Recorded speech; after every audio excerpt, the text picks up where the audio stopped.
Barrister, can you hear me? Yeah, I can hear you. Can you hear me? Yes, sir. And I do apologize profoundly for all the technicalities and all the delay. Thank you very much for joining us. I greet you, IK. You're doing a wonderful job. Thanks for having me on. All right. You see, I say to myself, we must have you on this evening. If there's any other time that we need to have you, it is this evening because of the breaking news that we have. And Biafrans are so confused, they want to know what is going on, Barrister.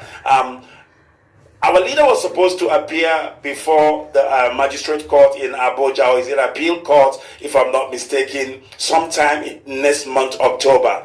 But suddenly, we got a breaking news this evening that the thing was now shifted closer to September the 13th. Can you please talk to Biafrans? What is happening? Well, what is happening, IK, is what you just read. Is a piece of good news to everybody. I don't think it is proper to have scheduled for the court to have scheduled this case to be heard in October, but I believe that action on the part of the court was probably justified by the court because the court is on vacation. Yeah, but I do believe that Onyendu's case is of such nature, such serious nature, such urgent nature that it's supposed to be heard during the vacation. He has been in detention for over 1 year, and I don't see any case in Nigeria that is more important than his case.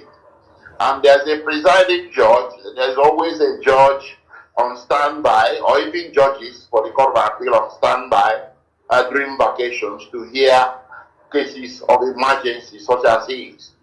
So this is exactly what just happened. So in its wisdom, the court had seen reason and shifted the case backwards by 1 month, almost 1 month. That's a piece of good news. Absolutely, it is a good news indeed. Now, but another thing that baffled me is this. Coincidentally, Buhari is slated to speak at the United Nations sometime next month. Now, that's another thing that we don't understand. He is going to the United Nations, and then the court case of our leader is being shifted backwards. Am I reading too much into this? Yes, I'm afraid you are. I don't think the two are related in any way, in any shape or form. They are not related. All right. You know, we are the media. Of course, we try to preempt, and sometimes we go overboard. All right. Now, there is something that you wrote, and I'm going to quote you. You said, as a democratic state, Nigeria is subject to her courts, and as a sovereignty, it is subject to the United Nations. What do you mean by that, Barrister? Well, what I mean is that, Nigeria is a nation, and as a democracy, it has laws, it has a constitution, which contains separation of powers between the executive branch, the legislature, and the judiciary. And each of these three arms are very important to the governance of any modern democratic society. So the executive branch and the legislative branch are as much subject to the Constitution of the Federal Republic of Nigeria as they are to all court orders and judgments and decisions issuing from courts of records in Nigeria.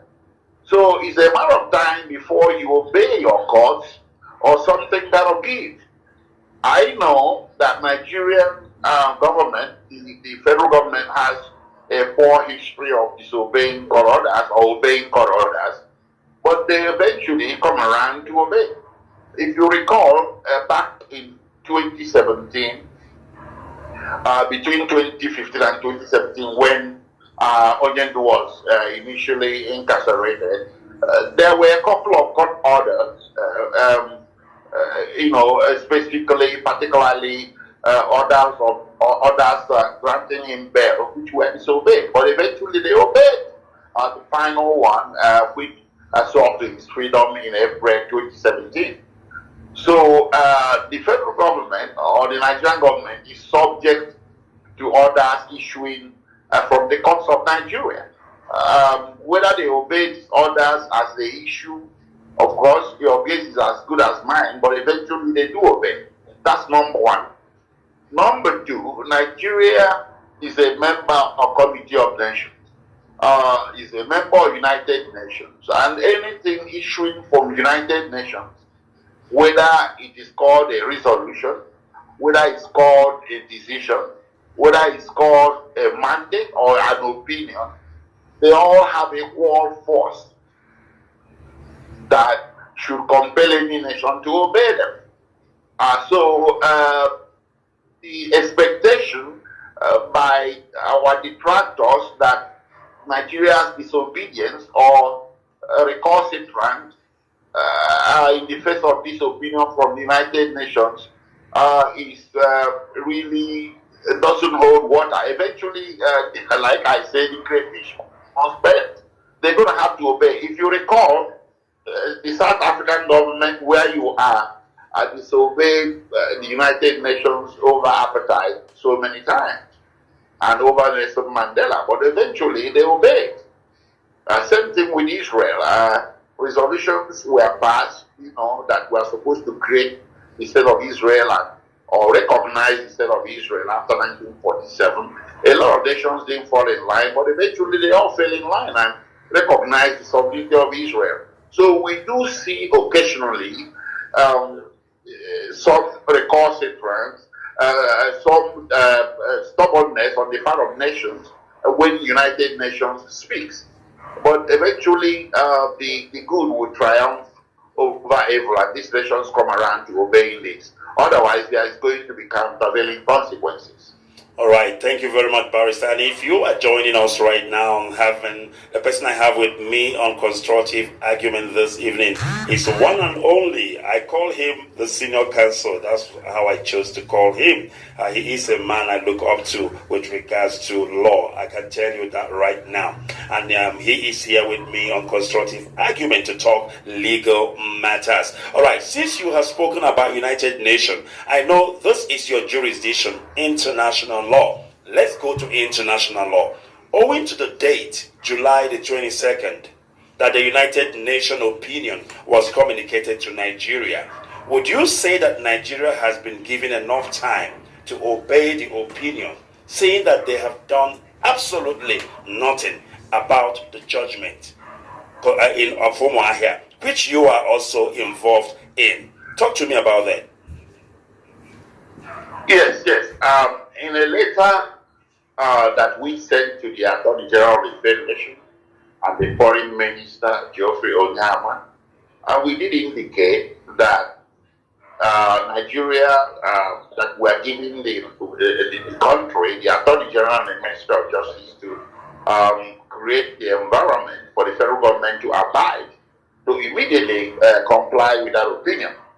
We gave a reasonable time for this compliance to occur, and in my opinion, in my document, that reasonable time has long passed by some weeks. So we're in a situation right now where we are considering the legal options open to us to compel compliance. That's where we are at this point. All right.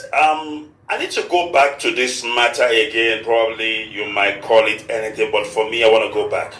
Is it an anomaly? Is it an anomaly for Buhari wanting to go and address United Nations while they are not obeying, or why they are in contempt with an opinion from United Nations Committee or portfolio, if you may?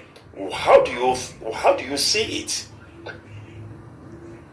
Well, the way I see it is this: those that invited him to address the United Nations may not be specifically aware of this opinion or disobedience, Nigeria's disobedience of the opinion. So it lies with us, everybody, to call the attention of the United Nations to this, to see whether the invitation should be withdrawn or whether it should be sustained or postponed, or whether the issue should be raised, or whether the opportunity of his presence at the United Nations should be exploited as an opportunity for United Nations to call his attention to this very opinion. So those are the options that are open, and it's for us to. When I say us, it doesn't lie with the legal team alone. It lies with the entire people or our people. Anybody that wants to put his mouth into it is an appropriate topic for everybody. Even it's an appropriate topic for the media. So you raise an important question.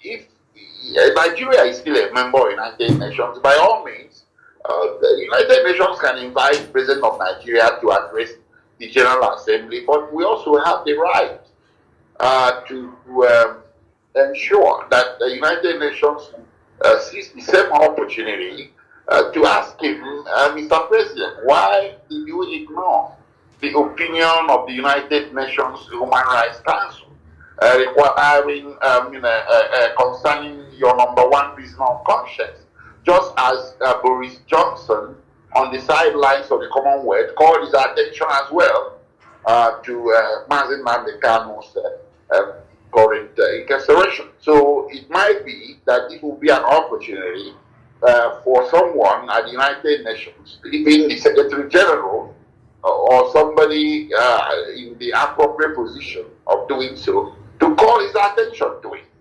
assuming that the United Nations decides to go ahead to allow him to address the General Assembly in the face of disobedience of the opinion issued from this Human Rights Council. So you people in the media, you are qualified to talk about it. You can put your mouth into it. You can call the attention of the world body to the question you just posted. It's not something that needs to be done surreptitiously. And if there's anything the legal team can do as well to complicate the issues so that his attention is drawn to this very disobedience or non-compliance, or United Nations is pressured enough or convinced enough or persuaded enough to withdraw the invitation, all will be for the common good. Thank you. All right, thank you very much. I think you have answered that eloquently well, and I do concur with you. But then I want to add as well, what you say is absolutely correct. I mean, we can go to tweet and let the whole world know what is happening. How can this man go to the United Nations to address the body when he is in contempt, if I may put it that way, with the instruction from the same body? For me, it doesn't work. Now, but I want to know, from the legal side, are you planning to do something about it? Well, unfortunately, I think there's no court of law where we can go and get some kind of injunction against the United Nations. Yeah. The United Nations is bigger than that. There are processes that the United Nations responds to, and I think those are the processes that need to be exploited. Like I said, it's not going to go unnoticed by the legal team. Of course, the legal team is spread all over the world. We have legal team in the United States that is very close to the United Nations there.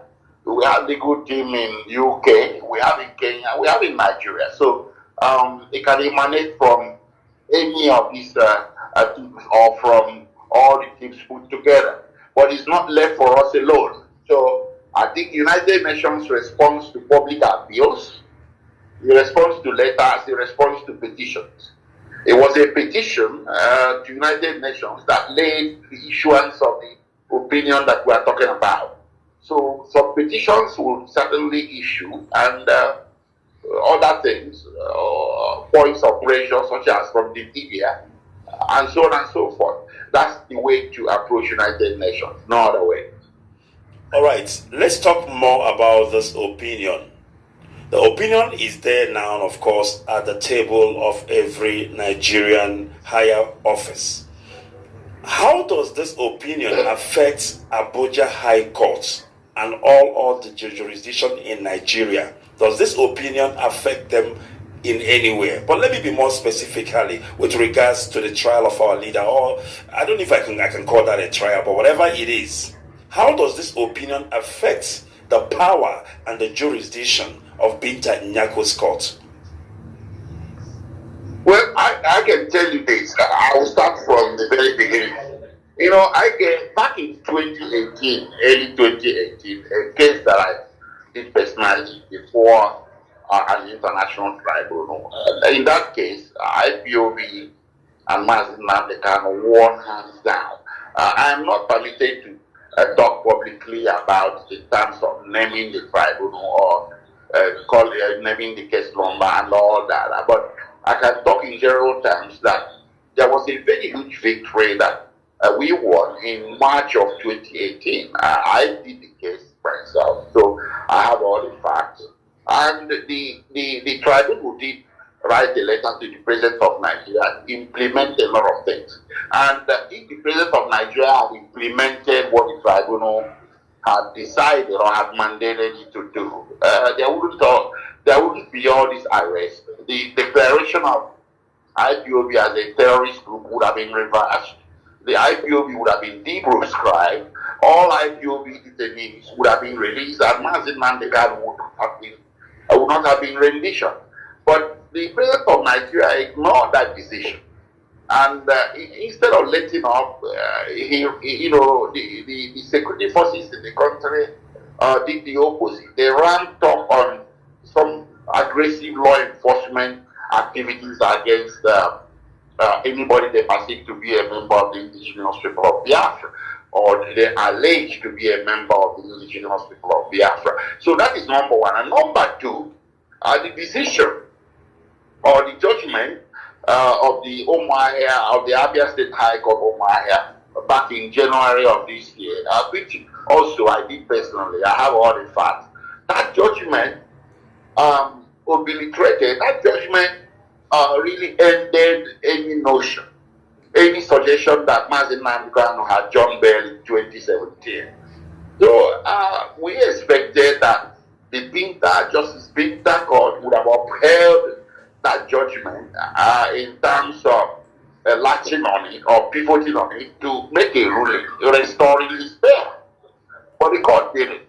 So now the case is before the court, and we have a third one now, which is this opinion that you talked about. Yes, Nigeria is mandated under several international human rights protocols, instruments, conventions, and treaties to obey international human rights decisions issued from international human rights bodies and tribunals. And this working group out of the which is an integral arm of the United Nations Human Rights Council, has the mandate to issue this sort of opinion that he just issued. So he should have swayed the Justice Binta Court into considering Mazi Nnamdi Kanu for bail and all that. So, but having failed to do that, the matter is now before the Court of Appeal. So we will have another bite at the cake before the Court of Appeal on the 13th of September. So yes, the opinion should persuade any Nigerian court to see eye to eye with us and ensure that Mazi Nnamdi Kanu is released from detention right away. That's what the opinion called for. Thank you. Beautiful. All right, if you are still joining right now, it is Radio Biafra Constructive Argument with Mazi Kechukwonoha, and joining me this evening is one and only Barrister Aloy Ejimako. Of course, he is a legal counsel to Ali Mazi Nnamdi Kanu as well as IPOB worldwide. He is a man I emulate a lot, as you know. I am almost there to be a lawyer. And you need to have somebody you look up to. Now, Mazi, let's talk about the proscription of IPOB. I tell you what, I saw, because I admire the way you take out your time to talk a lot about IPOB and the injustice. It shows indeed that you are a human rights lawyer. Now, there is something you wrote. You said, why? I think Wole Soyinka is the one who actually wrote and said, why proscribe IPOB and not Miyetti Allah? And you came out strong and said to him, but wait a minute, you cannot compare IPOB and Miyetti Allah. Talk to me about this. Well, you see, everybody knows, it's in the public domain out there. Miyetti Allah is not exactly a non-violent organization. It's not. You see, Miyetti Allah is the grandfather or the sponsor of the Fulani headsmen militia. Miyetti Allah itself has admitted to it. They don't make any secret of it. The only complication we have there is that the Fulani headsmen militia, which is the militant arm of Miyetti Allah, has not been declared a terrorist organization in Nigeria, even when it is regarded as the fourth deadliest terrorist organization in the world. That's the way the entire world sees Fulani headsmen, which is an integral part of Miyetti Allah. So I'm grateful to Wole Soyinka for calling for the proscription of IPOB. That's basically what he's trying to say. But that comparison really shouldn't have been done, because he's comparing apples and oranges. IPOB, as they say, is whiter than white. IPOB is a non-violent organization. It's an organization committed to self-determination of millions of people. The IPOB has a legitimate political objective, which is a referendum. What is the legitimate political objective of Miyetti Allah? That is what I'm talking about, except that open grazing has to be forced down the throat of all Nigerians. That is their objective, and if you don't accept it, they levy violence against you through the militant arm called Fulani headsmen. So this is all out in the open, and the comparison is unfortunate because they are both apart. IPOB is duly registered. It operates in the open. It has chapters all over the world. It's respected in nations. It has headquarters in Germany. And, it has a fixed address. And it doesn't operate surreptitiously. And its political objective is laid threadbare for everybody to see. So, comparison is unfortunate. But even though I welcome the idea conveyed by Professor Wole Soyinka, IPOB shouldn't have been proscribed at all. I welcome that idea, but comparison shouldn't have been there at the same time. Thank you. All right, thank you very much. Now, I want you to elaborate on this. You said, and I quote, when you declared a group that represents millions, a terrorist group, and every nation in the world disagree with you, reverse it. Elaborate.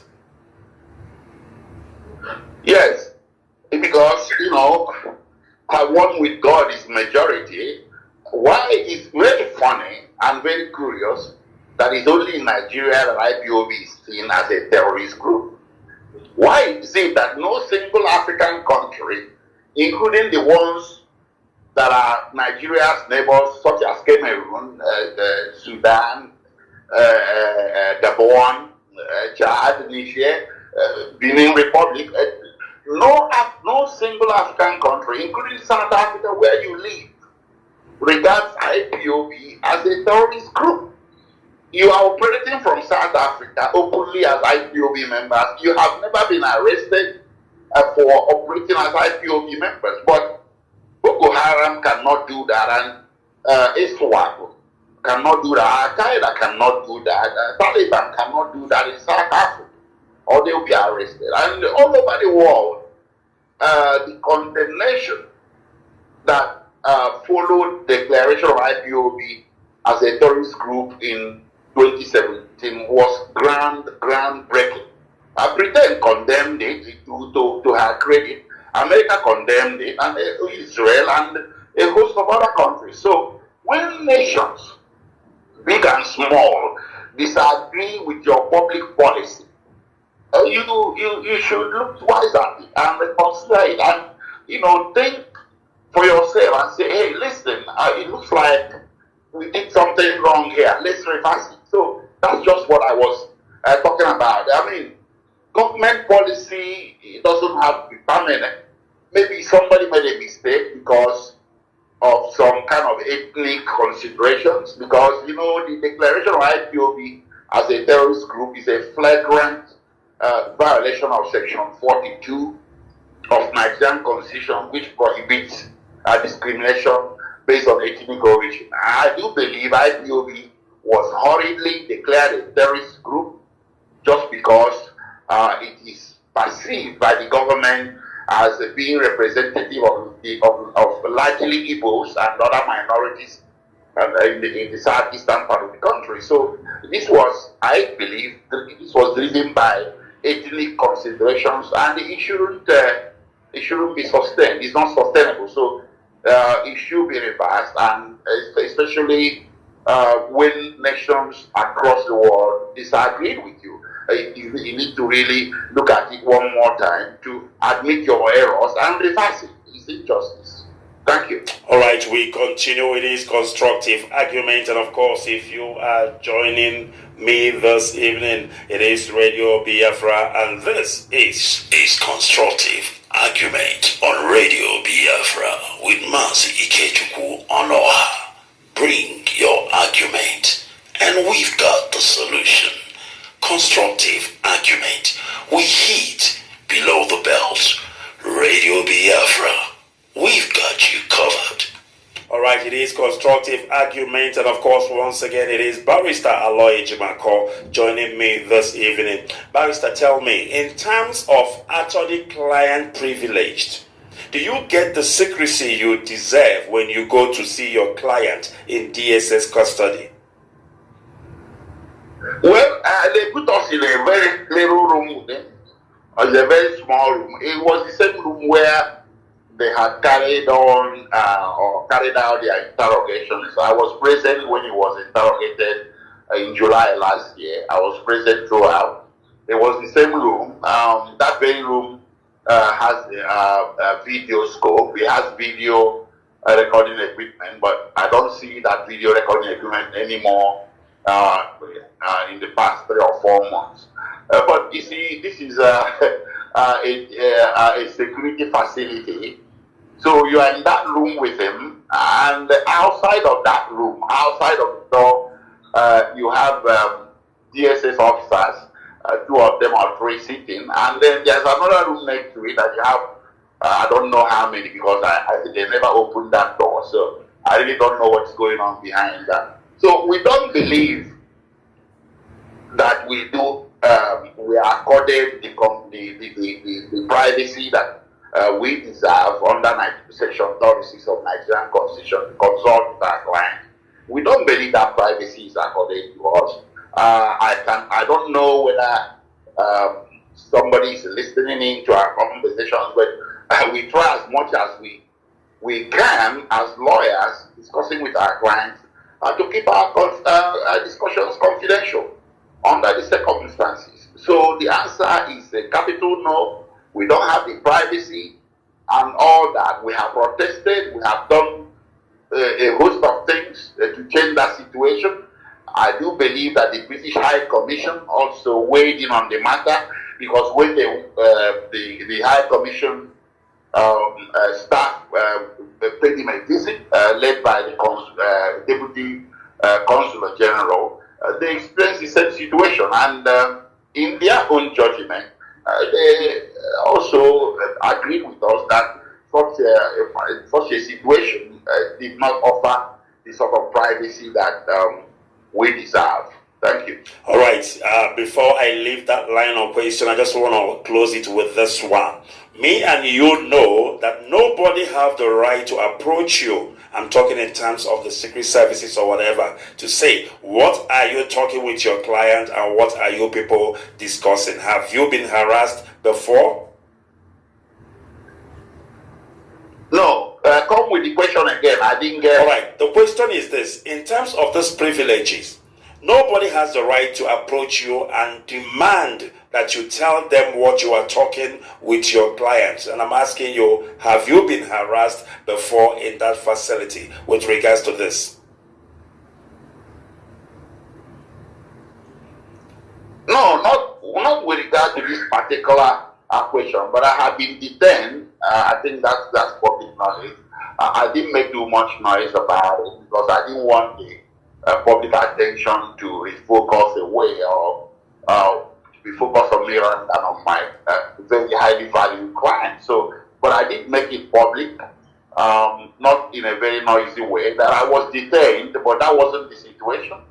The situation was the media, my media forays, my media engagements at the time, particularly some of the interviews I had given to television such as BBC, where I had spoken about extraordinary rendition. So on my next visitation, DSS detained me in the presence of Marcy. After interviewing him, he made to leave, but they said I have to stay back. So he protested and he refused to go back to the cell block until I left. I left the place about 8 p.m. at night, and lo and behold, he was still sitting in the office until they brought me out, and then I went home. So they made a heavy weather of extraordinary rendition. They asked me about it, what it meant, and why I'm accusing the nation of committing such an extraordinary rendition. I told them, well, it's not only an extraordinary rendition, it's also an extraordinary abomination. So I told them, you're going to detain me because of that, you go right ahead, but that's exactly what happened.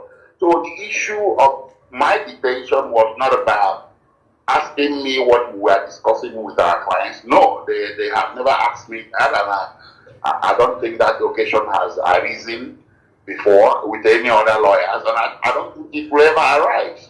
Thank you. All right, so I will take it that the problem was they did not understand the legal jargon, extraordinary rendition.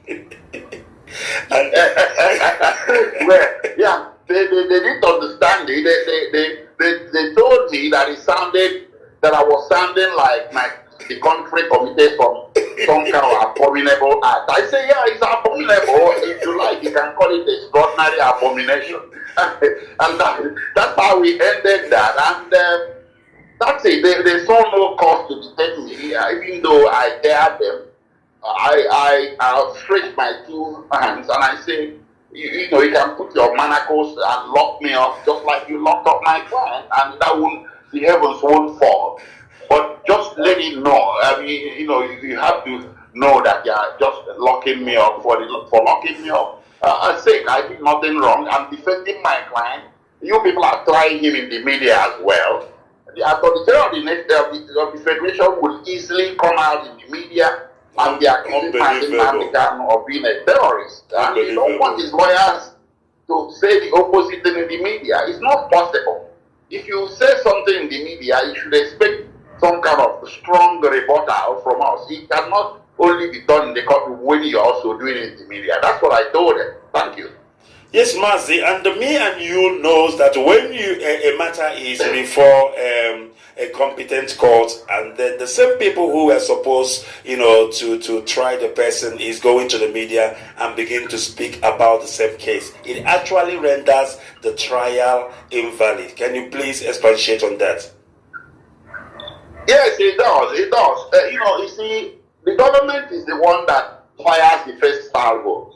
You recall when Boris Johnson, the former Prime Minister of Britain, asked the President of Nigeria a question at the sidelines of Commonwealth meeting or something, event.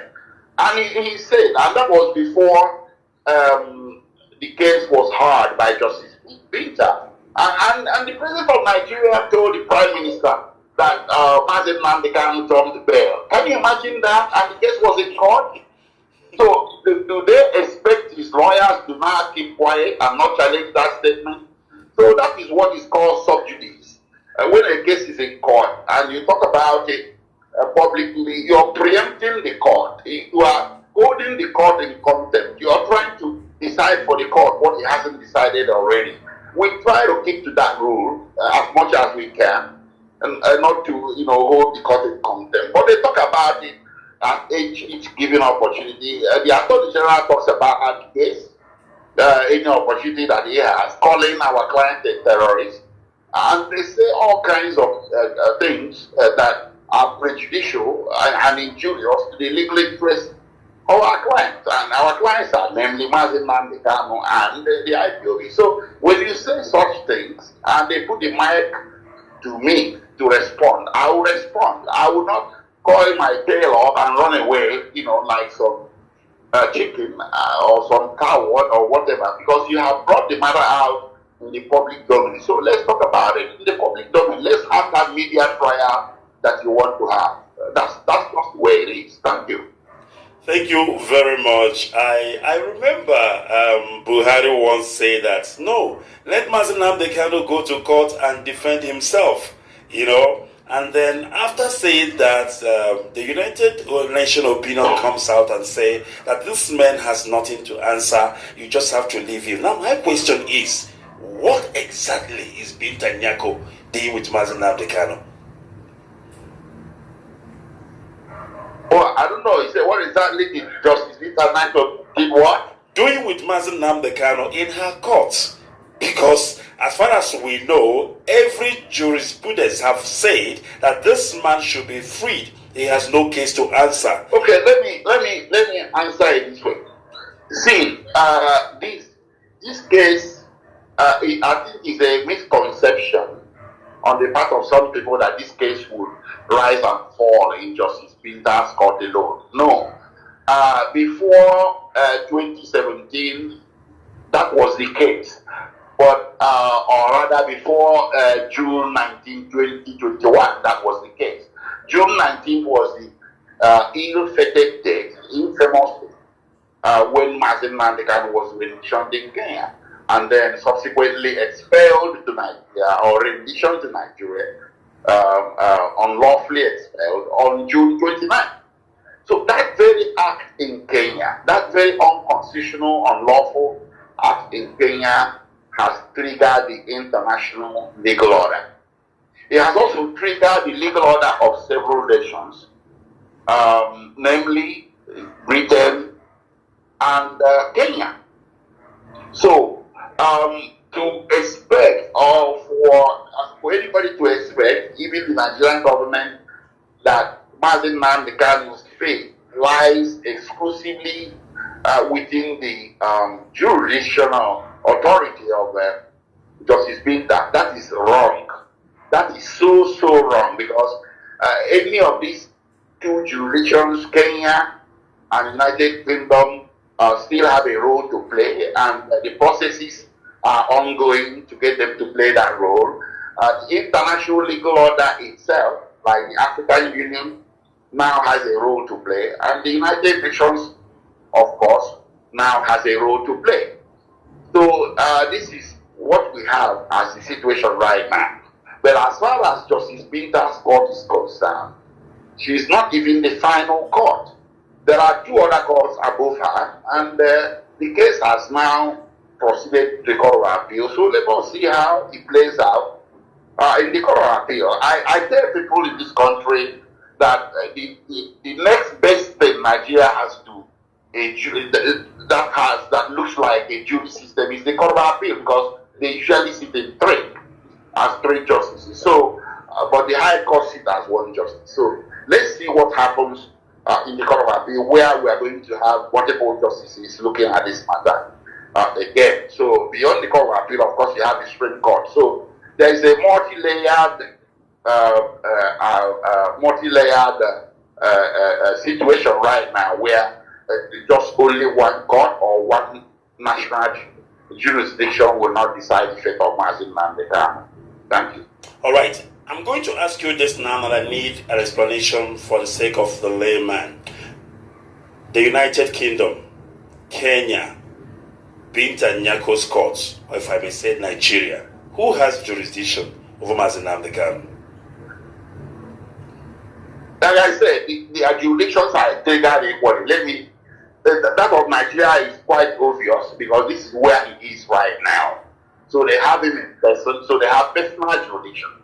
Kenya as well has personal jurisdiction and jurisdiction based on sovereignty, because Kenya has been denying, even in judicial proceedings that are ongoing in Kenya, that he never participated in the rendition of Mazi Nnamdi Kanu. If you take that as true, then that means that Nigeria or Nigerian security agents went into Kenya in the dead of the night and violated the sovereignty of Kenya and took Mazi Nnamdi Kanu and just ran away. That's a very serious matter between Nigeria and Kenya, and Kenya should raise her voice and bring to bear the full faith and credit of our diplomatic clout as a nation. Then you now begin to see how effective Kenya's jurisdiction can be on Mazi Nnamdi Kanu's case. So then moving to Britain, between Britain and Kenya, Britain can demand from Kenya. Like I did one article last year that Mazi Nnamdi Kanu is still technically in Kenya. That is true. In diplomatic terms, and in relations between nations, he's still technically in Kenya because he entered Kenya on his British passport, not Nigerian passport. He entered Kenya as Her Majesty's subject on 12th May last year. So Britain can go to Kenya and say, what happened to our citizen who entered your country on 12th May? How come he ended up in Nigeria under such circumstances? Britain can make that demand on Kenya, and also Britain can make that demand on Nigeria for different reasons. So this is how these other jurisdictions can play a role, and the processes to get them to play this role are ongoing, and I'm sure they are making some progress, but the status of those processes are not what I am here to discuss because of confidentiality. When it happens, and everybody will know. But whether the processes are on their own, and they are on aggressively. And then from Kenya to the UK, you move to the United Nations. Why? Because international law was broken. Several aspects of international law was broken, and these are laws to which Nigeria is subject by treaty. So the United Nations mandate requires United Nations to put its mouth into this matter because international law has been implicated. So it does not lie with Nigeria alone to have Mazi Nnamdi Kanu released, and it goes beyond releasing him. It encapsulates what is driving IPOB. The United Nations opinion made it clear that referendum is not a crime, self-determination is not a crime.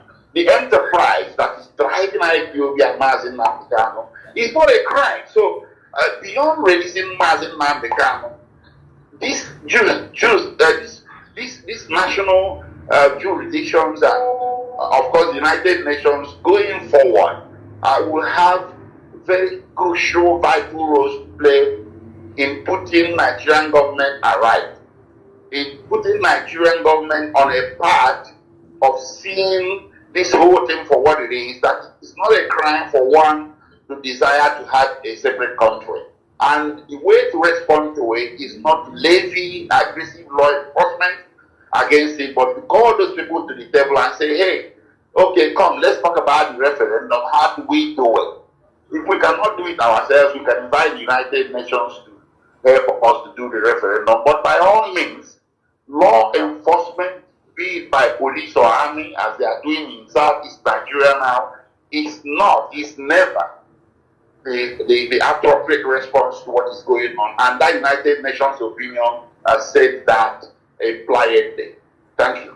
All right. thank you, Mazi. And of course, as we are getting closer to the end of this program, of course, each and every time I have the barrister on my show, I wish and feel like we can talk till tomorrow because I enjoy the whole thing. Mazi, I'm going to have like 2 more questions for you before I let you go.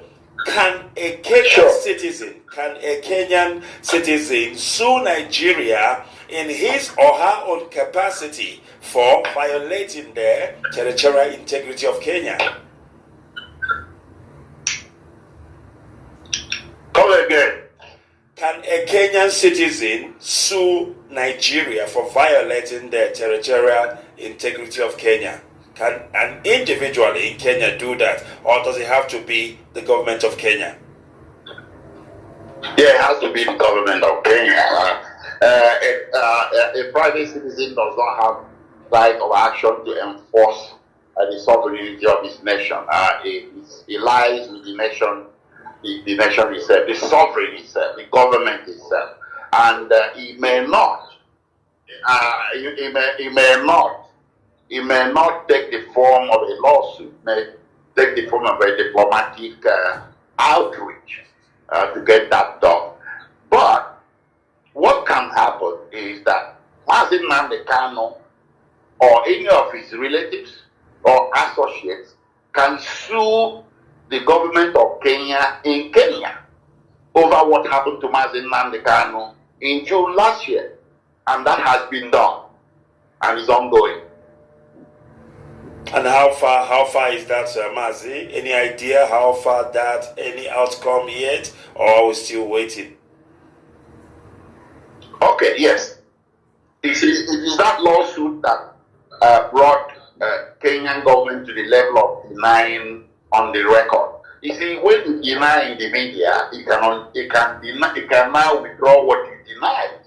You know, initially the late ambassador, the late Kenyan ambassador to Nigeria had denied in the media that Kenya had anything to do with it. He did that so angrily. But now the judicial process or proceedings that is ongoing in Kenya has forced the Kenyan government to submit affidavits and letters and other materials, including immigration record, quantum immigration record concerning Mazi Nnamdi Kanu, that Mazi Nnamdi Kanu is still officially in Kenya. So the legal proceedings have forced this information out, and as the case makes its way through the Kenyan judiciary, we come to a point where there can only be one way to go, and that will be some kind of an order that will be in the form of Mazi Nnamdi Kanu. That's my prediction. I will not speak too much about it because the case with subsidies is in court. But all I can tell you is that it's ongoing. It seems to have experienced delays because of the election in Kenya. Kenya, like Nigeria, puts election petitions in the front burner. So because of election petitions crowding the courts in Kenya, the case got delayed. But it's coming up soon, and there have been a few more things we have done recently to add muscle to that very litigation, and I hope that it's going to turn out well sooner or later. Thank you. All right. In your view, in your understanding, do you believe that affidavit is more like an admission of guilt on the part of Kenya? Well, it's an admission of it cannot say straightforward. It's an admission of guilt. Being guilty of participating in the rendition. No, rather it's the opposite. The affidavit denied their participation in the rendition. You see, this matter should be looked at this way. It's like heads we win, tails we win. If Kenya did not participate, if Kenya denies it successfully that it did not participate, then it puts Kenya in a position that it should demand return of Mazi Nnamdi Kanu to Kenya, because her sovereignty was broken in coming to Kenya to grab him and taking him to Nigeria under their nose. Then if somehow some circumstantial evidence emerges implicating Kenya in the rendition, then Kenya becomes as complicit as Nigeria and liable as Nigeria to the countervailing measures that will surely result from all of this. So that's just the way to look at it for now. All right. Finally, Mazi, before I let you go, as we are bringing this program to an end. Now, in your own word, you said when you renditioned and detained a man just because he's Gasti and Abia High Court and United Nations disagreed with you, release him. Now, my question here is, does it mean that Nigeria does not look at, a ruling of another court in Nigeria? I mean... Well, they do. Well, you see, at the beginning of this program, I made it clear that historically, not just with respect to IPOB and Mazi Nnamdi Kanu, historically, Nigerian government has a poor record of obeying court orders. It's not personal to us, to this very case, but you can expect that their obstinacy, their stubbornness, or poor record of obeying court orders will be poorer in this very case for so many reasons, one of them being political. I'm not a naive guy about this matter. This case is not just about laws and courts. There's quantum political elements in this case, quantum diplomatic elements. So these things come into play when decisions are being made. Even in the courts, even inside the courts, you cannot take away political influences completely. If you do that, that means you are very naive. So I believe that there is some political forces pulling the string somewhere, that things should rather stay the way they are, court orders or no court orders. But eventually, like I said, we are going to triumph. If you recall, in 2017, the federal government was dragging, obeying the order to release Mazi Nnamdi Kanu at that time on bail. Until some Igbo leaders, mostly young people, they got together, not really young people, but not very old, middle-aged leaders, they got together, they held a press conference. They called on federal government in strong terms to obey the order. I think there was also pressure from the British government, and the things we didn't see that people were doing by night. Senators stepped forward, including the very one that stood as a shorty to Mazi Nnamdi Kanu. So there was enormous political, public, and diplomatic pressure on Nigeria back in 2017 that I believe contributed in no small measure in getting the country to obey the order to release him on bail. So I see the same situation playing out again, and we see these things just because of what I just said, because of the political elements that are in play. And those political elements are there. And you cannot wish them away, but you can only combat them and see how you can get them to work in your favor. Thank you. All right. Thank you very much, Barrister. And before you go, should I take out my beers, my whiskey on the 13th of September and get ready to party? I want to put you on the line. What do you think? Well, a lot of applications will be had in the Colorado bill. So let's see what happens. I don't want to raise anybody's hopes unnecessarily. I'm a realist. It is very hard to predict decisions, court decisions in this country, even when you have worked very hard and your case carries high merits and high equities and everything. The courts might disappoint you. Just like I said, there are other forces, unknown and known, just like you have unknown government. You also have unknown forces, unknown political people, and unknown kinds of people, that just can come in and spoil the broth for you. But absolutely, whether the lawyers have done the best they can, yes, they have. I mean, you put your best case before the court and just hope for the best. That's all I can tell you. Thank you very much once again, the erudite Barrister Aloy Ejimako. I call him senior counsel. That is what I choose to call him. A man I look up to when it comes to law. Mazi, thank you very much. And we do apologize for the technicality we had at the beginning of this program, but you came through for us. Thank you once again, Mazi. It's okay. It's okay. I'm happy to to speak with you. I'm always happy and excited when I'm on radio. Biafra to me is the #1 radio in the whole wide world. I don't do a lot of radio and TV interviews, but each time Radio Biafra asks me to come on, I'm too happy to come on. So today I dressed very well with my white shirt and tie. I was going to look very good for my people to see me, but your video was messing up and everything. But I'm happy to have that on by audio, and I'm happy that I've spoken to everybody out there. So I thank everybody for listening, and I look forward to coming back again. Thank you, Ike. You have a very nice show, and God bless you. Thank you so much. All right. Thank you very much. And that was Barrister Aloy Ejimako. He is a legal counsel for IPOB, and our leader, Mazi Nnamdi Kanu. We thank him for coming through. And I want to thank my brother here, Mazi Sochima. Mazi Sochima Mbanale. He has been here like my sidekick, giving me most of the information that I needed. He is indeed a wonderful man to have in your right hand. Okay, you on the left hand side. On your left hand side, if I may put it that way. And I thank Mazi Jonathan also for giving me extra time, because our time is way out, but he endured and allowed us to finish off. All right, before I go, let me make this announcement. It is very important announcement.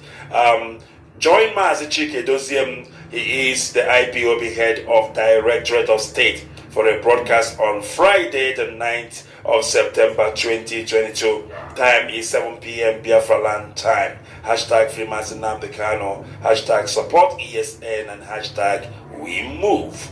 All right, this is where we will have it. My goodness me, I love talking to Barrister Ejimako. He breaks it down the way you will understand it, even to a layman perspective. When you talk about international laws and jurisprudence, he is there to tell you what it is and how it is done.